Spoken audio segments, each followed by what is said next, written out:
Nos amis de Grande-Bretagne viennent de prononcer l'interdiction de la race American Bully XL.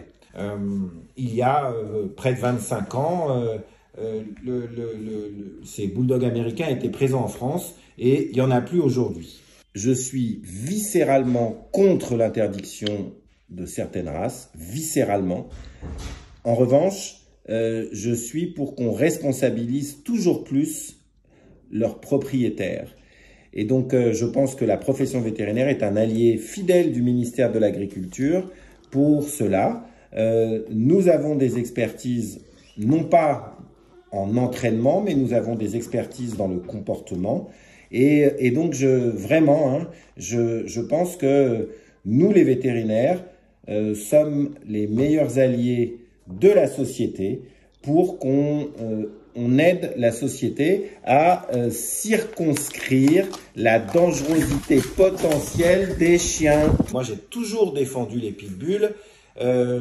J'ai contribué en tant que chargé de mission à la deuxième loi sur la loi de juin 2008 sur la protection des personnes et la prévention des accidents de morsure.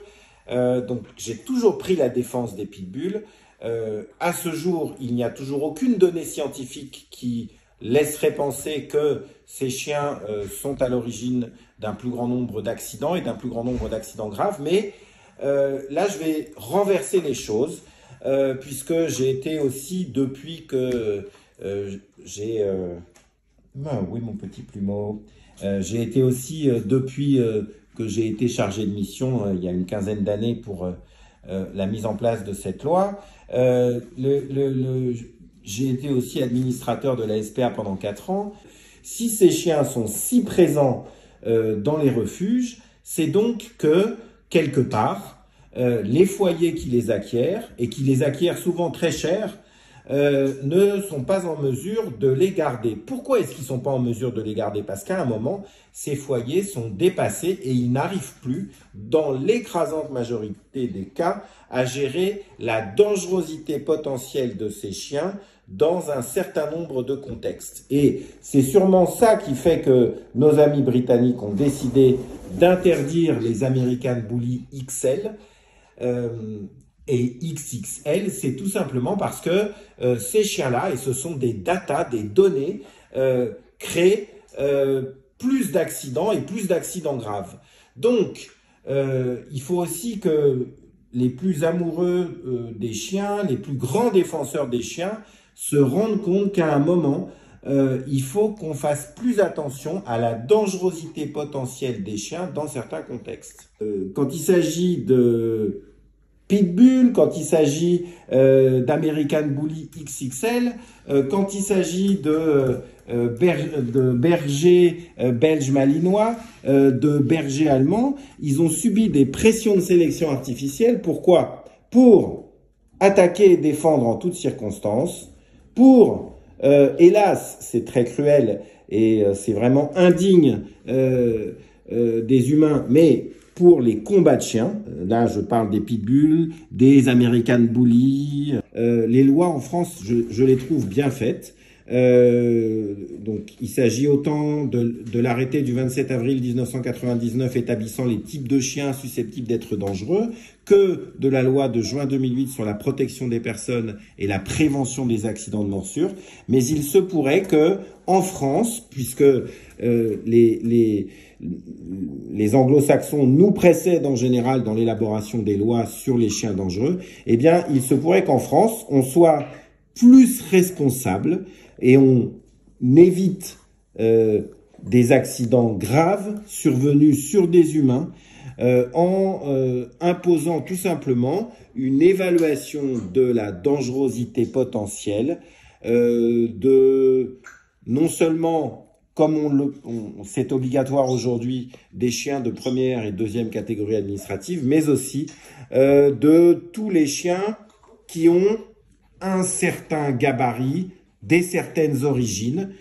Tout ça, c'est dans l'objectif qu'il y ait moins d'accidents graves qui surviennent sur des humains.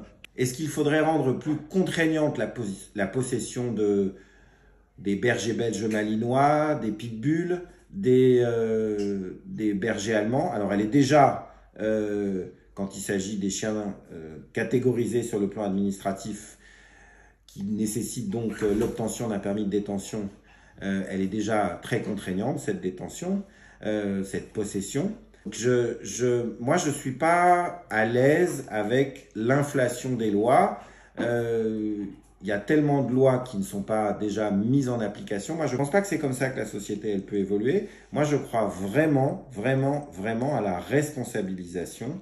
Je pense que il faut être conscient, si on est nouveau propriétaire, qu'on a finalement peu de connaissances et que il faut se faire aider par les plus connaissants que soi, les bons entraîneurs, les vétérinaires, leurs ASV, les éleveurs.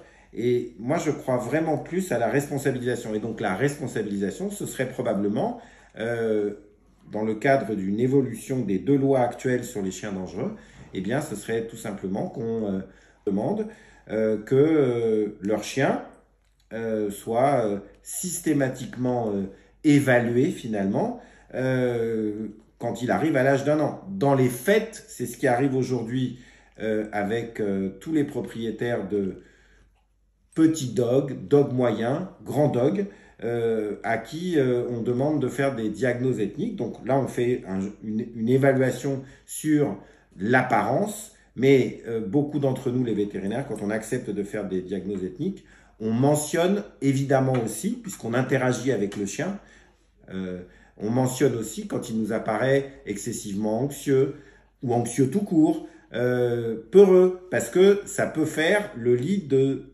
certains contextes de dangerosité potentielle. Donc, moi, vraiment, je crois au pouvoir de notre profession pour détecter précocement la dangerosité potentielle. La suite, c'est tout bête, hein, c'est l'exploitation de ce merveilleux fichier qu'est le fichier ICAD. On peut aujourd'hui, quand on fait une évaluation comportementale, de la même manière que lorsqu'on réalise une diagnose ethnique et que celle-ci est favorable, eh bien, on peut consigner les données sur le fichier ICAD.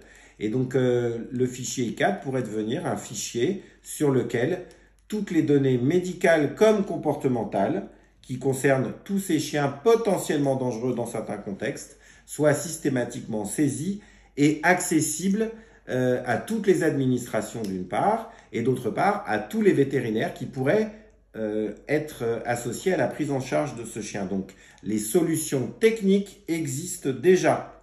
J'ai toujours considéré que soumettre un foyer à la dangerosité potentielle des chiens, c'est gravement irresponsable. Les chiens peuvent blesser de manière très très grave des personnes vulnérables, ou non d'ailleurs. Parfois, il y a des accidents mortels. Donc, la solution, c'est ni la mise à mort, mais c'est pas non plus de laisser ces foyers continuer à posséder des chiens qui présentent, dans certains contextes, de réels dangers.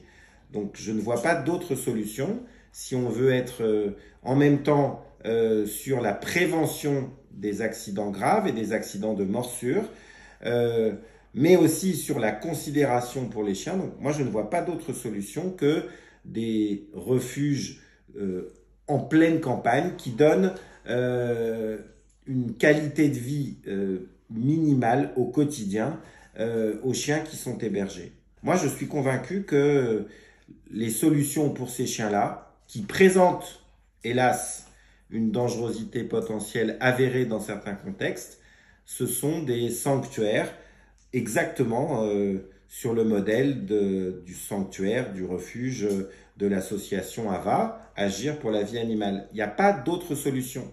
Il n'y en a pas.